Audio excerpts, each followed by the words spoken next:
Good morning everyone. मैं Pallavi Singh RPS academy में आपका हार्दिक स्वागत करती हूँ। आज का मेरा टॉपिक पदबंध है, जो स्पेशली सीबीएसई क्लास 10 के स्टूडेंट्स के लिए है। लेकिन पदबंध स्टार्ट करने से पहले हम जानेंगे कि शब्द किसे कहते हैं, पद क्या है, तब हम अच्छे से समझ पाएंगे कि पदबंध क्या होता है। तो सबसे पहले हम जानेंगे कि शब्द किसे कहते हैं। तो चलिए पहले शब्द की परिभाषा को देखते हैं। वर्णों के सार्थक मेल से बने शब्दों जो अर्थवान और स्वतंत्र हो शब्द कहे जाते हैं। अब हम सभी जानते हैं कि भाषा की सबसे छोटी इकाई क्या होती है? वर्ण होती है। और जब इन्हीं वर्णों को हम आपस में जोड़ते हैं तो क्या बनता है? एक शब्द बनता है। जैसे कि हम डिक्शनरी या शब्दकोश में देखते हैं तो हर शब्द अलग अलग होता है, लेकिन हाँ, सभी शब्दों के अर्थ होते हैं। तो वही यहाँ पर लिखा है कि वर्णों के सार्थक मेल से बने शब्दों जो अर्थवान और स्वतंत्र हो शब्द कहे जाते हैं। जैसे कुछ शब्द मैंने यहाँ पे ऑलरेडी लिख रखे हैं। क्या है? सोहन, जाना, विद्यालय, रोहन, भाई। ये सब क्या है? हमारे शब्द हैं। इन सभी शब्दों का अपना अलग अलग अर्थ है। जैसे कि सोहन क्या है? एक नाम है। जाना क्या है? एक क्रिया है, शब्द है। विद्यालय क्या है? स्कूल को कहते हैं। रोहन क्या है? ये भी एक नाम है। और भाई मतलब क्या है? भाई, ब्रदर को भाई कहते हैं। तो ये सभी शब्द हैं जिनका कि अपना अलग अलग स्वतंत्र अर्थ होता है। ठीक है, लेकिन पद किसे कहते हैं? शब्द और पद में क्या अंतर होते हैं? ठीक है, तो वही चीज मैंने यहाँ पे लिख रखी है कि जब जो शब्द होते हैं अलग होते हैं, स्वतंत्र होते हैं, तो उन्हें शब्द कहते हैं। लेकिन जब वही शब्द वाक्य में प्रयुक्त हो जाते हैं, वाक्यों के साथ जुड़ जाते हैं, तो वो क्या बन जाते हैं? पद बन जाते हैं। जैसे कि वाक्य में प्रयुक्त शब्द पद कहलाते हैं। जैसे कि एक उदाहरण हम लेंगे। क्या? यहाँ पे कुछ मैंने शब्द लिख रखे हैं, उन्हीं के थ्रू हम जानेंगे। सोहन,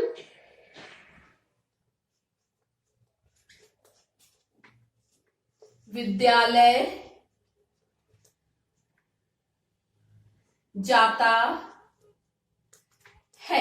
ठीक है, ये हमारा एक क्या हो गया? वाक्य हो गया, जिसे हम सेंटेंस कहते हैं इंग्लिश में। तो ये सभी सोहन, विद्यालय, जाता है, ये सभी क्या है? अलग अलग शब्द हैं। लेकिन जब यही सोहन या यही विद्यालय जब एक वाक्य में प्रयुक्त हो जा रहा है, जैसे कि हम एग्जांपल सोहन का लेते हैं। सोहन एक शब्द है, लेकिन जब यही सोहन कहा एक वाक्य में प्रयुक्त हो जा रहा है, तो वो शब्द न रह के क्या हो जा रहा है? वाक्य बन जा रहा है। ठीक है, उसी तरह जैसे लेते हैं कि सोहन का भाई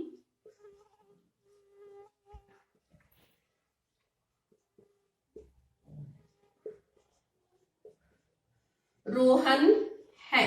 ठीक है, यहां पे भी देखिए सोहन वही शब्द है, लेकिन जब ये वाक्य के अन्य शब्दों या वाक्य के अन्य पदों के साथ या विभक्तियों के साथ जब जुड़ जा रहा है, तो ये सिर्फ शब्द न रह के क्या बन जा रहा है? ये पद बन जा रहा है। तो आई होप शब्द और पद आपको क्लियर हो गए होंगे कि शब्द किसे कहते हैं और पद क्या होता है। अब चलिए नेक्स्ट चलते हैं कि पदबंध किसे कहते हैं। जब एक से अधिक पद सामूहिक रूप से किसी एक व्याकरणिक इकाई का कार्य करते हैं, तो उन पदों की बंधी हुई इकाई को पदबंध कहते हैं। अब इनमें हमें कुछ ध्यान देने योग्य बातें ये हैं कि इसमें जहां तक हमने देखा, इसमें क्या है? एक पद इकाई प्रयोग कर रहे हैं, लेकिन यहाँ पर क्या है? एक से अधिक पद सामूहिक रूप में एक व्याकरणिक इकाई का कार्य कर रहे हैं, तो उन पदों की बंधी हुई इकाई को क्या कहते हैं? पदबंध कहते हैं। तो यहाँ पर क्या है? एक एक पद कार्य कर रहा है। जैसे सोहन एक पद है, विद्यालय एक पद है, जाता एक पद है एक पद है। ठीक है, ये शब्द नहीं है, क्योंकि ये वाक्य में प्रयोग हो गए हैं, वाक्य के साथ जुड़ गए हैं, इसलिए ये सारे पद बन गए हैं। उसी तरह यहाँ पर क्या है कि यहाँ पर एक नहीं, एक से अधिक पद सामूहिक रूप में सिर्फ एक ही इकाई का, एक व्याकरणिक इकाई का कार्य कर रहे हैं, तो पदों की उन बंधी हुई उन सामूहिक इकाई को क्या कहते हैं? पदबंध कहते हैं। जैसे हम एक उदाहरण लेंगे तो उसके थ्रू आपको अधिक क्लियर हो जाएगा। हम उदाहरण लेंगे, अयोध्या नरेश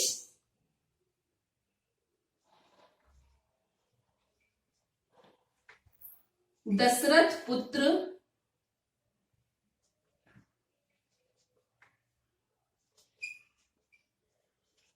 राम वन को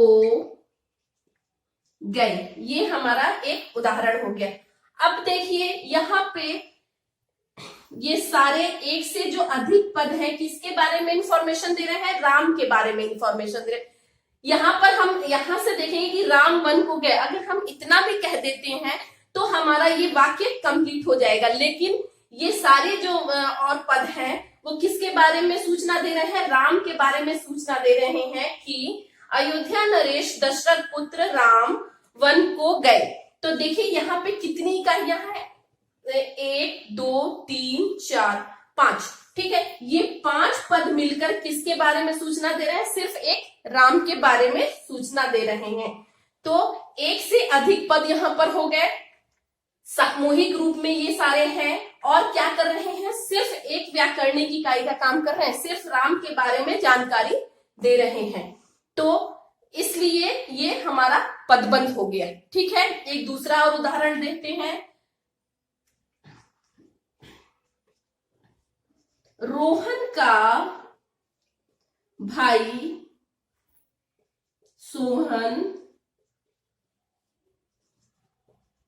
विद्यालय जा रहा है, ठीक है। ये हमारा एक दूसरा उदाहरण हो गया। क्या हो गया, रोहन का भाई सोहन विद्यालय जा रहा है। अब हम सिर्फ सोहन विद्यालय जा रहा है ऐसा कहेंगे तो हमारा ये सीधा सीधा वाक्य हो जाता है, ये पदबंध नहीं होता है, ठीक है। ये हमारा एक वाक्य हो जाता है। लेकिन जब हम ऐसे बोलेंगे कि रोहन का भाई सोहन विद्यालय जा रहा है तो ये हमारा पदबंध का उदाहरण हो गया। कैसे, क्योंकि इसमें बहुत सारे पद मिलकर, जैसे 1 2 3 4 5, 1 2 3 4 पद मिलकर क्या हो रहे हैं, सोहन के बारे में सिर्फ जानकारी दे रहे हैं कि रोहन का भाई जो सोहन है वो विद्यालय जा रहा है। तो ये 4 पद मिलकर किसके बारे में जानकारी दे रहे हैं, सोहन के बारे में जानकारी दे रहे हैं। और सोहन हमारा एक संज्ञा शब्द है, तो ये हमारा क्या हो गया, पदबंध का उदाहरण हो गया, ठीक है। तो आई होप आपको शब्द, पद और पदबंध के बारे में अच्छे से समझ में आ गया होगा। अब चलिए पदबंध के प्रकार के बारे में जानते हैं। तो चलिए पदबंध के प्रकार की तरफ चलते हैं। पहला है संज्ञा पदबंध, दूसरा सर्वनाम पदबंध, विशेषण पदबंध, क्रिया पदबंध और क्रिया विशेषण पदबंध। पहला जो संज्ञा पदबंध है, संज्ञा पदबंध ऐसे पदबंध को कहते हैं जिसमें पदों की एक बंधी हुई इकाई या पदों का समूह जब संज्ञा का कार्य करे तो उसे संज्ञा पदबंध कहते हैं। दूसरा हमारा सर्वनाम पदबंध है। सर्वनाम पदबंध भी वैसे ही है कि इसमें भी पदों की एक बंधी हुई इकाई या पदों का समूह जब सर्वनाम का कार्य करे तो उन्हें सर्वनाम पदबंध कहते हैं। तीसरा हमारा है विशेषण पदबंध। जैसा कि हम सभी जानते हैं कि विशेषण का कार्य संज्ञा या सर्वनाम की विशेषता को बताना होता है, उसी तरह यहाँ पर विशेषण पदबंध संज्ञा या सर्वनाम की विशेषता को बताता है। तो जहाँ पर पदों की एक बंधी हुई इकाई या समूह विशेषण का कार्य करे उसे विशेषण पदबंध कहते हैं। चौथा हमारा है पदबंध क्रिया पदबंध। तो पदबंध का ऐसा समूह या पदों का ऐसा समूह या पदों की बंधी हुई इकाई जब क्रिया का कार्य करे तो उसे क्रिया पदबंध कहते हैं। पांचवा हमारा है क्रिया विशेषण पदबंध। अब क्रिया विशेषण पदबंध जैसा कि हम सभी जानते हैं कि क्रिया की विशेषता को बताता है।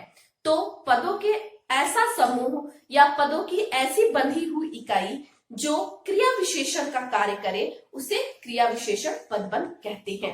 अब यहाँ पर मैंने कुछ एग्जाम्पल्स लिख रखे हैं। जैसा कि सीबीएसई के छात्रों के लिए 2 तरह के संभावित प्रश्न पूछे जाते हैं। वाक्यों में कुछ रेखांकित पदों के समूह को दे दिया जाता है और बताना होता है कि यह कौन सा पदबंध का प्रकार है, या दूसरा होता है कि वाक्य दे दिए जाते हैं और उनमें संज्ञा पदबंध, सर्वनाम पदबंध या विशेषण पदबंध या क्रिया पदबंध या क्रिया विशेषण पदबंध को छांट कर अलग करना होता है। तो ये दो तरह के संभावित प्रश्न छात्रों से पूछे जाते हैं। यहाँ पर मैंने जो कुछ उदाहरण लिख रखे हैं उनके थ्रू हम पदबंध के प्रकार को समझने का प्रयास करेंगे। कौन कौन से हैं देखिए। पहला क्या है, घर में रहने वाला कबूतर आज दिखाई नहीं दे रहा है। तो सबसे पहले हमें देखना है कि इसमें क्या पूछा है। तो इसमें हमारा पूछा है कि संज्ञा पदबंध के बारे में बताइए। तो जैसा कि हम देखेंगे कि ये जो रेखांकित पदों का जो समूह है इसमें संज्ञा जो है वो लास्ट का शब्द है। तो ये है संज्ञा पदबंध।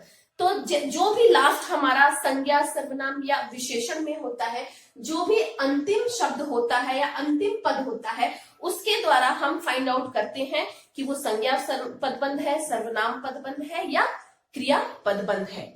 उसी तरह यहाँ पे घर में रहने वाला कबूतर, इसके आधार पर हम बताएंगे कि ये हमारा जो कबूतर है ये हमारा अंतिम शब्द या पद है।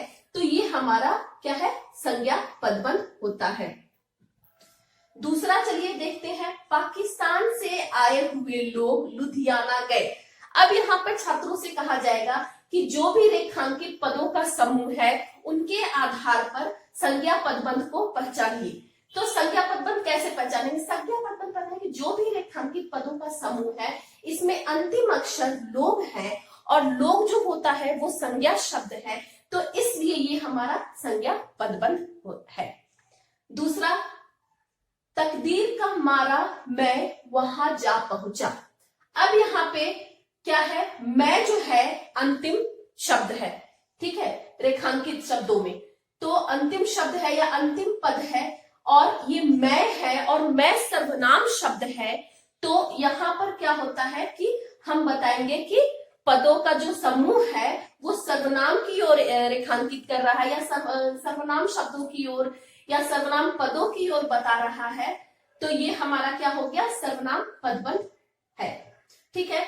उसी तरह देखेंगे, लेकिन एक चीज मैं आपको बताना चाहती हूँ कि देखिए तकदीर का मारा मैं, ठीक है, मैं यहाँ पे सर्वनाम पदबंध है, लेकिन ये सभी जो है वो सर्वनाम पदबंध के बारे में बता रहे हैं। क्या क्या है, तकदीर का मारा मैं, ठीक है। नेक्स्ट उदाहरण देखते हैं, शेर की तरह दहाड़ने वाले तुम कांप क्यों रहे हो।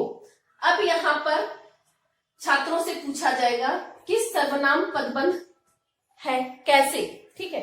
तो वो बताएंगे कि यहाँ पर तुम जो है वो क्या है, सर्वनाम शब्द है और ये अंतिम शब्द भी है जो रेखांकित है। इस आधार पर ये हमारा सर्वनाम शब्द पदबंध हो गया, ठीक है।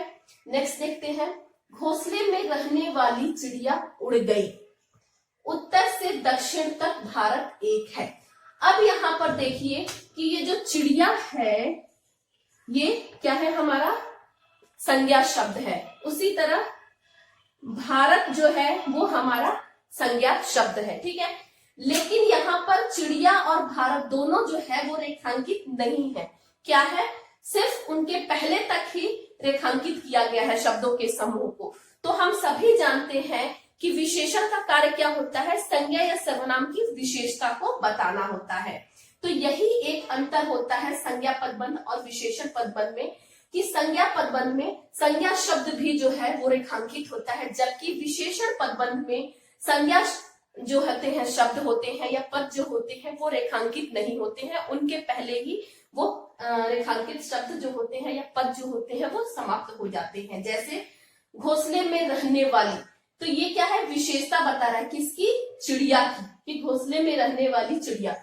उत्तर से दक्षिण तक भारत, तो भारत एक संज्ञा शब्द है और उसकी विशेषता क्या बताई जा रही है कि उत्तर से दक्षिण तक, तो ये विशेषता बता रही है। तो ये दोनों हमारे जो है क्या है, ये विशेषण पदबंध के उदाहरण हैं। नेक्स्ट आइए, पतंग हवा में उड़ती चली गई, वर्षा आ रही होगी। अब इन रेखांकित जो है शब्दों को देखकर उड़ती चली गई या आ रही होगी, इनको देख के हमें लग रहा है कि इसमें लास्ट के पदों के समूह को क्यों रेखांकित किया गया है, क्योंकि जो क्रिया है या क्रिया विशेषण पदबंध जो होते हैं उनमें अंतिम के पदों के समूह को रेखांकित करते हैं, न कि पहले के। पहले में कौन सा करते हैं? संज्ञा, सर्वनाम और विशेषण को। क्रिया में देखिए, उड़ती चली गई, आ रही होगी, तो ये हमारे हैं क्रिया पदबंध के उदाहरण होंगे। ठीक है, नेक्स्ट आते हैं, वह बहुत धीरे उठा, वह फुटबॉल की तरह लुढ़क कर गिर गया। अब देखिए, उठा जो है हमारा ये है, क्या है? उठा जो है हमारा ये क्रिया शब्द है, गिर गया ये हमारा क्रिया शब्द है। लेकिन यहाँ पर इनको रेखांकित न करके किन्हीं और शब्दों को रेखांकित किया गया है, या किन्हीं और पदों के समूह को रेखांकित किया गया है। कौन कौन से हैं? देखिए, वह बहुत धीरे उठा, बहुत धीरे। ठीक है, सेकंड वन में देखते हैं, वह फुटबॉल की तरह लुढ़क कर गिर गया, तो फुटबॉल की तरह लुढ़क कर, तो ये क्या कर रहे हैं? ये उठा की विशेषता कौन बता रहा है? ये दोनों शब्द या ये दोनों पद। कौन? बहुत धीरे। वह कैसे उठा? तो वह बहुत धीरे उठा, तो क्रिया की विशेषता बताई जा रही है यहाँ पर। तो ये क्या हो गया हमारा? क्रिया विशेषण पदबंध हो गया। उसी तरह दूसरा क्या है? वह फुटबॉल की तरह लुढ़क कर गिर गया। तो यहाँ पे गिर गया जो है वो हमारा क्रिया शब्द है, लेकिन किस तरह गिर गया? फुटबॉल की तरह लुढ़क कर गिर गया। तो ये हमारा क्या हो गया? उनकी तरह बता रहा, मतलब किस तरह, उनका तरीका बता रहा है। और ये किसकी विशेषता बता रहा है? किसका तरीका बता रहा है? तो क्रिया की बता रहा है। तो ये हमारा क्रिया विशेषण पदबंध होता है। ठीक है, तो पदों के ऐसे समूह को जो क्रिया की विशेषता को बताते हैं, क्रिया विशेषण पदबंध कहते हैं। तो ये हमारा पांचों जो पदबंध के प्रकार है, संज्ञा पदबंध, सर्वनाम पदबंध, विशेषण पदबंध, क्रिया पदबंध और क्रिया विशेषण पदबंध, यहाँ पर ये आ गए। आई होप आपको ये अच्छे से समझ में आ गया होगा। यहाँ पे कुछ ध्यान दे रही हूँ और कुछ महत्वपूर्ण पॉइंट्स बताने जा रही हूँ। वो कौन कौन से हैं? पहली बात तो ये है, और पहला पॉइंट ये है कि पदबंध जो होते हैं वो पूरा पूरा वाक्य न होकर वाक्य का अंश होते हैं। उनका अपना अर्थ होता है, लेकिन पूर्ण अर्थ नहीं निकलता है। दूसरी बात क्या है? दूसरी बात क्या है कि जो पदबंध है वो हमेशा पदों का समूह होता है। जैसे देखिए, यहाँ पर मैंने पहला उदाहरण लिखा है, घर में रहने वाला कबूतर। तो इसमें देखिए, घर में रहने वाला कबूतर, इसमें 5 पदों का समूह है जो कि मिलकर एक समूह में बंध गए हैं और एक व्याकरणिक इकाई में बंध गए हैं। तो क्या है पदबंध का दूसरा पॉइंट? क्या है? पदों का समूह। पदबंध में पदों का समूह होता है। तीसरा क्या है पॉइंट्स? तीसरा पॉइंट्स ये है कि पदबंध में एक मुख्य पद होता है और कुछ उस पर आश्रित पद होते हैं। जैसे कि घर में रहने वाला कबूतर। अब यहाँ पे जो कबूतर है वो हमारा मुख्य पद है, लेकिन घर में रहने वाला ये क्या है? ये सब कबूतर के बारे में जानकारी दे रहे हैं, इंफॉर्मेशन दे रहे हैं, तो ये क्या है? उन पर आश्रित पद हो गए हैं। उसी तरह दूसरा भी लेते हैं, पाकिस्तान से आए हुए लोग लुधियाना गए। अब यहाँ पे जो रेखांकित पदों का समूह है, इसमें जो लोग हैं ये हमारा मुख्य पद है, और पाकिस्तान से आए हुए ये क्या है? उन पर आश्रित पद है। तो ये 3 पॉइंट्स जो हैं आपको ध्यान देने योग्य बातें। तो आई होप आपको पदबंध ये अच्छे से समझ में आ गया होगा। तो मेरे वीडियो को अधिक से अधिक लाइक कीजिए, शेयर कीजिए। यदि आप न्यू व्यूअर हैं तो इन्हें सब्सक्राइब कीजिए। और जो भी हाई स्कूल के छात्र हैं उनका एक महत्वपूर्ण टॉपिक ये पदबंध है, तो उनको अधिक से अधिक शेयर कीजिए। धन्यवाद।